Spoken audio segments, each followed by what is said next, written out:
আফ্রিদির একটি কলে ডিবি অফিসের মধ্যে ধরে নিয়ে আমাকে 1 ঘন্টা নির্মমভাবে পিটায়। তোদের মধ্যে যেহেতু চুল পরিমাণ অনুতপ্ত নাই, তাহলে তোদেরকে একটা শিক্ষা দিই।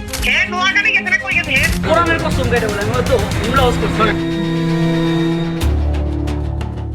আলোচিত সমালোচিত জনপ্রিয় কন্টেন্ট ক্রিয়েটর তৌহিদ আফ্রিদির গ্রেপ্তারের পরপরই বেরিয়ে আসছে একের পর এক চাঞ্চল্যকর সব তথ্য।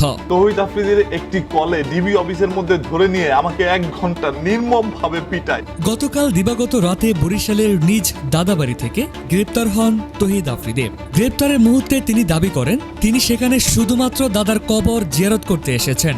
যে আব্বা এই অবস্থা, যে কবর যে কিন্তু গ্রেপ্তারের পরই পাল্টে যায় টোটাল চিত্র।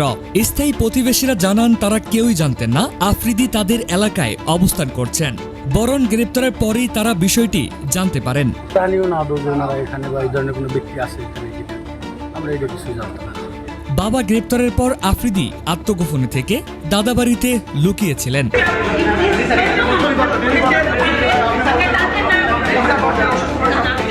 এখানেই শেষ নয়, আফ্রিদি গ্রেপ্তারের পর বেরিয়ে এসেছে একের পর এক অপকর্মের অভিযোগ। জানা গেছে তিনি অনেক কন্টেন্ট ক্রিয়েটরদের হয়রানি করেছেন, এমনকি হ্যান্ডস্টার শিকারের মতো ঘটনাও ঘটিয়েছেন। তৌহিদ আফ্রিদির একটি কলে ডিবি অফিসের মধ্যে ধরে নিয়ে আমাকে 1 ঘন্টা নির্মমভাবে পিটায়। এই অভিযোগে ভুক্তভোগী ইউটিউবাররা এখন স্বস্তি প্রকাশ করেছেন। জনপ্রিয় ইউটিউবার প্রত্যেহিরন নিজের ফেসবুকে একটি স্ট্যাটাস দিয়ে লিখেছেন, ডিবি আমাকে হুদাই 32 দিন ভিতরে রাখে নাই, আজকে বাবা ছেলে একসাথে ভিতরে। আল্লাহ দিন শেষে সবাইকে তার নিজের জায়গা দেখিয়ে দেয়। এছাড়াও এডিটর মাইরেবাফ চ্যানেলের অনার স্বপন আহমদ আফ্রিদির গ্রেপ্তারে স্বস্তি প্রকাশ করেছেন। 5 থেকে 2 বছর আগে প্রতিবাদ করার কারণে আমার নামে যে মিথ্যা মামলা দেওয়া হয়, তারপর আমার যে লাইভে এসে যে কান্না করা, এগুলো এখন আপনাদের মনে পড়তেছে, তাই না? এরা আমার নামে মিথ্যা মামলা দিচ্ছে, আমার লাইফ থেকে 1 বছর কেড়ে নিচ্ছে, এবং তারা জুলাই রাখছে আমার মামলাটা, তারা জুলাই রাখছে যেন তাদের বিষয় নিয়ে কেউ যেন কথা বলতে না পারে।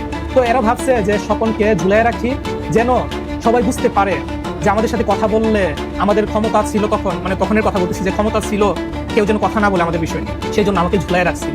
আল্লাহ ছাড় দেন কিন্তু ছেড়ে দেন। ওই সময় আমাকে মিথ্যা মামলা দিয়া, আমাকে কান্না করাইয়া বাংলাদেশের মানুষের কাছে আমাকে ছুপা করছিল।